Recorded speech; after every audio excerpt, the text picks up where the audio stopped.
Chapter 41. The first week of their return was soon gone. The second began.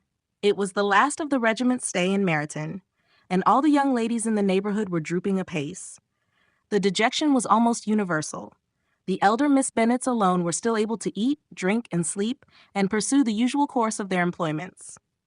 Very frequently were they reproached for this insensibility by Kitty and Lydia, whose own misery was extreme, and who could not comprehend such hard-heartedness in any of the family.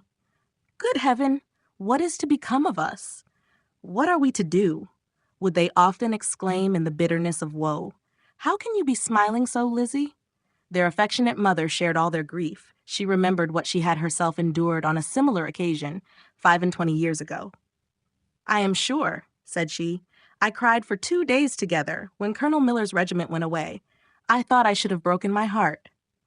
"I am sure I shall break mine," said Lydia. "If one could but go to Brighton," observed Mrs. Bennet.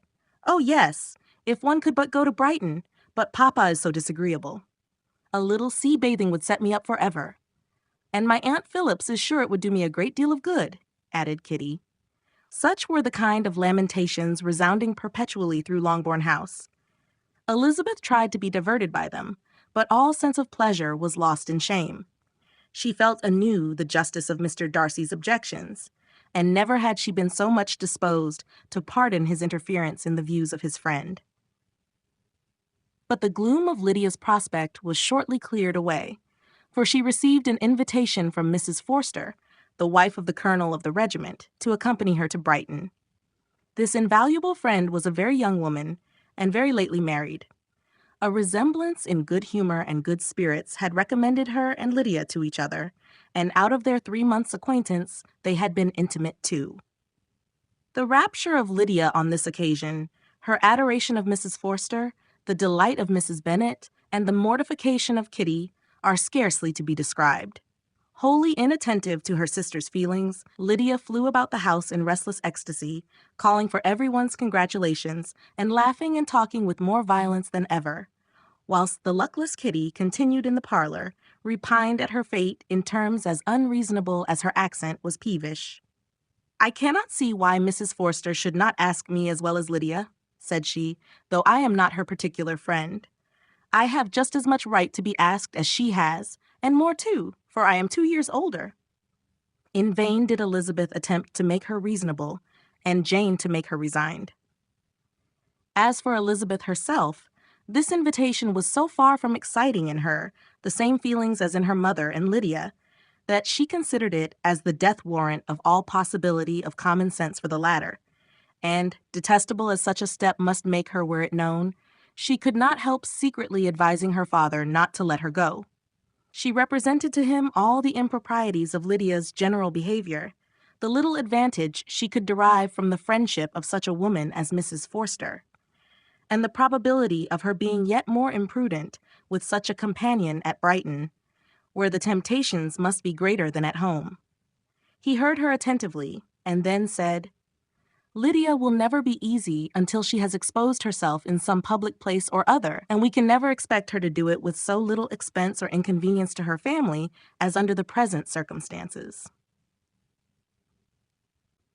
"If you were aware," said Elizabeth, "of the very great disadvantage to us all which must arise from the public notice of Lydia's unguarded and imprudent manner, nay, which has already arisen from it, I am sure you would judge differently in the affair." "Already arisen?" repeated Mr. Bennet.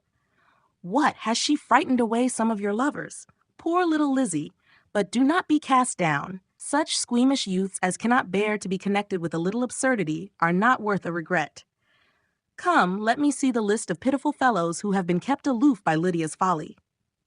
"Indeed, you are mistaken. I have no such injuries to resent. It is not of particular but of general evils, which I am now complaining.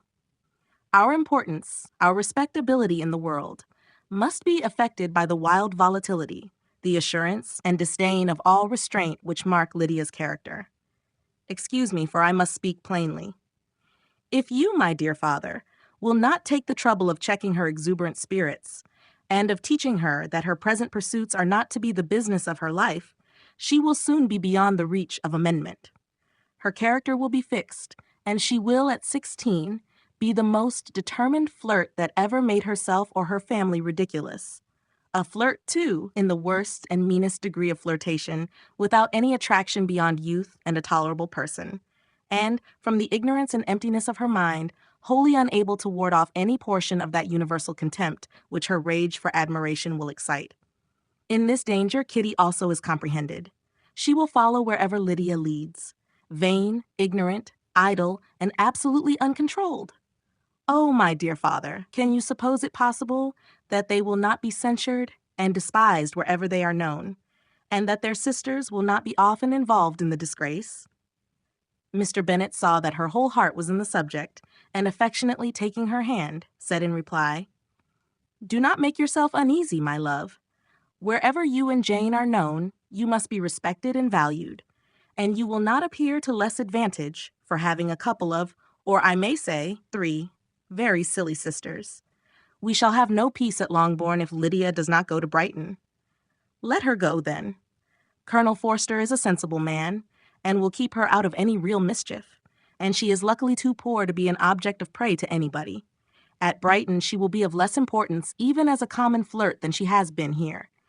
The officers will find women better worth their notice. Let us hope, therefore, that her being there may teach her her own insignificance. At any rate, she cannot grow many degrees worse without authorizing us to lock her up for the rest of her life." With this answer, Elizabeth was forced to be content. But her own opinion continued the same, and she left him disappointed and sorry. It was not in her nature, however, to increase her vexations by dwelling on them. She was confident of having performed her duty, and to fret over unavoidable evils or augment them by anxiety was no part of her disposition. Had Lydia and her mother known the substance of her conference with her father, their indignation would hardly have found expression in their united volubility. In Lydia's imagination, a visit to Brighton comprised every possibility of earthly happiness. She saw, with the creative eye of fancy, the streets of that gay bathing place covered with officers. She saw herself the object of attention to tens and to scores of them, at present unknown. She saw all the glories of the camp, its tents stretched forth in beauteous uniformity of lines, crowded with the young and the gay, and dazzling with scarlet, and to complete the view, she saw herself seated beneath a tent, tenderly flirting with at least 6 officers at once. Had she known her sister sought to tear her from such prospects and such realities as these, what would have been her sensations? They could have been understood only by her mother, who might have felt nearly the same. Lydia's going to Brighton was all that consoled her for her melancholy conviction of her husband's never intending to go there himself. But they were entirely ignorant of what had passed, and their raptures continued, with little intermission, to the very day of Lydia's leaving home. Elizabeth was now to see Mr. Wickham for the last time. Having been frequently in company with him since her return, agitation was pretty well over, the agitations of former partiality entirely so. She had even learnt to detect, in the very gentleness which had first delighted her, an affectation and a sameness to disgust and weary. In his present behavior to herself, moreover, she had a fresh source of displeasure, for the inclination he soon testified of renewing those intentions which had marked the early part of their acquaintance could only serve, after what had since passed, to provoke her.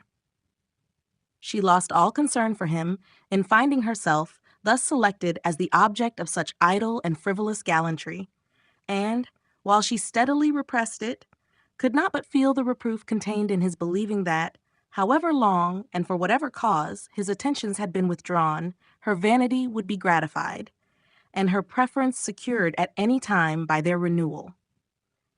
On the very last day of the regiment's remaining at Meryton, he dined with other of the officers at Longbourn, and so little was Elizabeth disposed to part from him in good humor, that, on his making some inquiry as to the manner in which her time had passed at Hunsford, she mentioned Colonel Fitzwilliam's and Mr. Darcy's having both spent 3 weeks at Rosings, and asked him if he was acquainted with the former.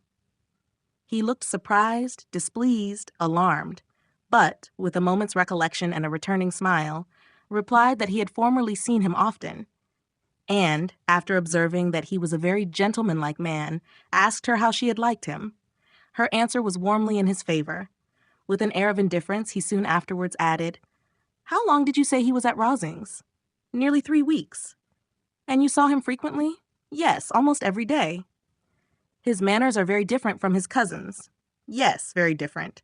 But I think Mr. Darcy improves upon acquaintance." "Indeed," cried Mr. Wickham, with a look which did not escape her. "And pray, may I ask? But," checking himself, he added in a gayer tone, "is it in address that he improves? Has he deigned to add aught of civility to his ordinary style? For I dare not hope," he continued in a lower and more serious tone, "that he has improved in essentials." "Oh, no," said Elizabeth. "In essentials, I believe he is very much what he ever was." While she spoke, Wickham looked as if scarcely knowing whether to rejoice over her words or to distrust their meaning. There was a something in her countenance which made him listen with an apprehensive and anxious attention, while she added, "When I said that he improved on acquaintance, I did not mean that his mind or his manners were in a state of improvement, but that, from knowing him better, his disposition was better understood." Wickham's alarm now appeared in a heightened complexion and agitated look. For a few minutes he was silent, till, shaking off his embarrassment, he turned to her again, and said in the gentlest of accents, "You, who so well know my feeling towards Mr. Darcy, will readily comprehend how sincerely I must rejoice that he is wise enough to assume even the appearance of what is right. His pride in that direction may be of service, if not to himself, to many others, for it must only deter him from such foul misconduct as I have suffered by. I only fear that the sort of cautiousness to which you, I imagine, have been alluding is merely adopted on his visits to his aunt, of whose good opinion and judgment he stands much in awe. His fear of her has always operated, I know, when they were together, and a good deal is to be imputed to his wish of forwarding the match with Miss de Bourgh, which I am certain he has very much at heart." Elizabeth could not repress a smile at this, but she answered only by a slight inclination of the head. She saw that he wanted to engage her on the old subject of his grievances, and she was in no humor to indulge him. The rest of the evening passed with the appearance, on his side, of usual cheerfulness, but with no further attempt to distinguish Elizabeth, and they parted at last with mutual civility, and possibly a mutual desire of never meeting again. When the party broke up, Lydia returned with Mrs. Forster to Meryton, from whence they were to set out early the next morning. The separation between her and her family was rather noisy than pathetic. Kitty was the only one who shed tears, but she did weep from vexation and envy. Mrs. Bennet was diffuse in her good wishes for the felicity of her daughter, and impressive in her injunctions that she should not miss the opportunity of enjoying herself as much as possible. Advice which there was every reason to believe would be well attended to. And in the clamorous happiness of Lydia herself in bidding farewell, the more gentle adieus of her sisters were uttered without being heard.